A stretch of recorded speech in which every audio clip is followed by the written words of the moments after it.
Mary custard pudding की recipe लेके आई हूँ जो कि बेहद आसान है और आपने जस्ट मार्केट से मैरी बिस्किट बाय करने हैं जो कि बहुत आसानी से आपको मिल जाएंगे और उसमें आपने कस्टर्ड डालना है, जेली डालनी है और मज़े मज़े की जो है वो पुडिंग आपकी रेडी हो जाएगी। मुकम्मल रेसिपी देखें, मैंने काफ़ी चीज़ें जो है वो गाइड की हैं ताकि आप लोग भी ऐसी बना सकें।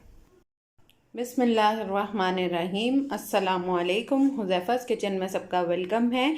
मैं हूँ ज़ोहरा उमर। आज मैं लेके आई हूँ आप लोगों के लिए कस्टर्ड पुडिंग बनाने का तरीका मैरी बिस्किट की, जो कि बेहद आसान है और मार्केट से आप इजीली बिस्किट मंगवाएं और इसको जो है वो आप अपना कस्टर्ड बना सकते हैं। तो चलिए चलते हैं रेसिपी की तरफ।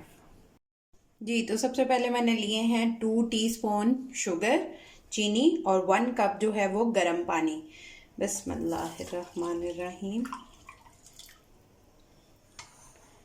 गर्म पानी